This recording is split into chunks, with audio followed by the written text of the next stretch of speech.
নমস্কার বন্ধুরা, মুন্নির পাকশালাতে সবাইকে স্বাগত। আজকে একটা স্ন্যাক্স রেসিপি শেয়ার করব। একটা মাত্র সেদ্ধ আলু দিয়ে এত সুন্দর একটা স্ন্যাক্স রেসিপি শেয়ার করব। বাজারে যে কুরকুরে আমরা কিনে খাই, এটা তার থেকে হাজার হাজার গুণ বেশি টেস্টি। আর এই স্ন্যাক্সটা বানিয়ে আপনারা এয়ারটাইট কৌটোতে রেখে দিলে 15 দিন পর্যন্ত ভালো থাকবে। বানানো ভীষণই সহজ আর খেতে লাগে অসাধারণ। আসুন তাহলে ভিডিওটা দেখে নেওয়া যাক। এখানে একটা বড় সাইজের আলুকে সেদ্ধ করে নিয়েছি 4 টুকরো করে, 4টে কাঁচা লঙ্কা আর 1 চামচের থেকে একটু কম আদা রসুন বাটা। একটা ব্লেন্ডারের জারের মধ্যে প্রথমে 4টে কাঁচা লঙ্কা, আদা রসুন বাটা আর 1 চামচ গোটা জিরে দিয়ে দিতে হবে। আর যদি আপনাদের কাছে আদা রসুন বাটা না থাকে তাহলে 4-5 কোয়া রসুন আর সামান্য একটু আদা একসঙ্গে দিয়ে দিতে পারেন। আর আলুগুলোকে যখন এর মধ্যে দেবেন একটু হাতের সাহায্যে ম্যাশ করে দিতে হবে। আর এর মধ্যে দিয়ে দিলাম কিন্তু 1 চামচ গোটা জিরে।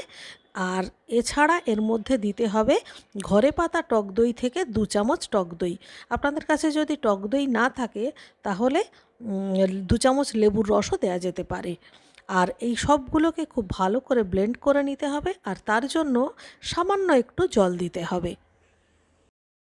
খুব সুন্দর একটা স্মুথ পেস্ট তৈরি হয়ে গেছে। আর পেস্টটা যেহেতু খুব ঘন, তাই ব্লেন্ডারের জারের মধ্যে একটু জল দিয়ে ভালো করে ঘুলিয়ে সেটাও দিয়ে দেব।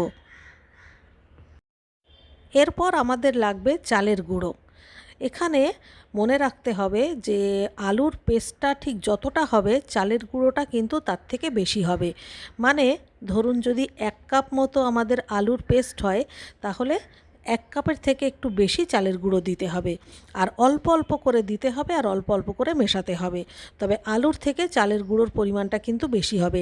প্রয়োজনে সামান্য একটু জলও দিতে হবে। জল দিয়ে বেশ সুন্দর একটা ব্যাটার তৈরি করতে হবে। আর ব্যাটারটা কিন্তু বেশ ঘন ঘন হবে। দেখুন আমার ব্যাটারটা তৈরি হয়ে গেছে, আর আমি এখানে কিন্তু 1.5 কাপের মতো চালের গুঁড়ো দিয়েছি। এবারে এই ব্যাটারের মধ্যে 1 চামচ ভর্তি ভর্তি চিলি ফ্লেক দিতে হবে আর সামান্য একটু নুন। মানে আপনি যখন মনে হবে যে নুনটা কম হতে পারে সেরকম নুন দেবেন।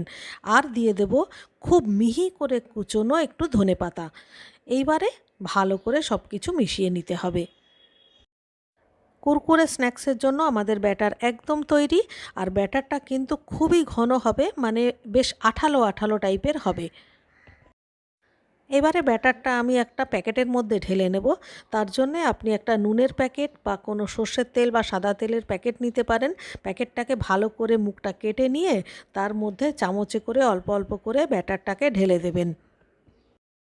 আপনাদের কাছে যদি পাইপিং ব্যাগ বা নজেল ব্যাগ থাকে তাহলে আপনারা নজেলও ইউজ করতে পারেন। আর তা না হলে আপনি এরকম বাংলা পদ্ধতিতে প্যাকেটটাকে ভালোভাবে গার্ডার আটকে সিল করে দেবেন। এবারে প্যাকেটের নিচের দিকটায় কাঁচির সাহায্যে ছোট্ট একটা ফুটো করে দিতে হবে।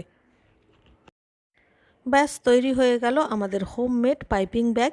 এইবারে স্ন্যাক্সটা ভেজে নেওয়ার পালা। একটা ফ্রাই প্যানে আমি তেল গরম করতে দিয়েছি। এবারে প্যাকেটটাতে অল্প অল্প করে প্রেসার দেবেন আর কাঁচির সাহায্যে ছোট ছোট টুকরো করে কেটে দেবেন।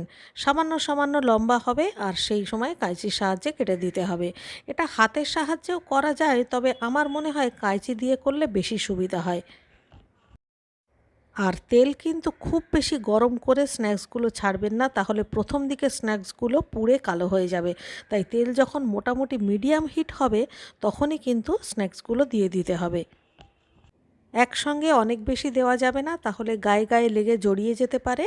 আর গ্যাসের ফ্লেম মিডিয়াম টু লো রেখে ভাজতে হবে। আর খুব বেশি লাল লাল করা যাবে না, হালকা গোল্ডেন কালার হলেই কিন্তু এগুলোকে তুলে নিতে হবে।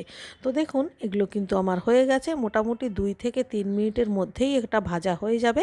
এবারে আমি তেল থেকে ঝরিয়ে এগুলোকে তুলে নিচ্ছি।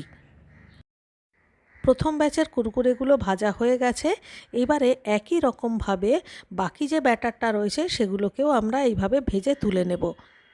আর প্রথম ব্যাচে ভাজার সময় যতটা অসুবিধা মনে হবে, দ্বিতীয়বারে বা তৃতীয়বারে কিন্তু দেখবেন অতটাও অসুবিধা লাগবে না, খুব ইজিলি আপনি দিতে পারছেন।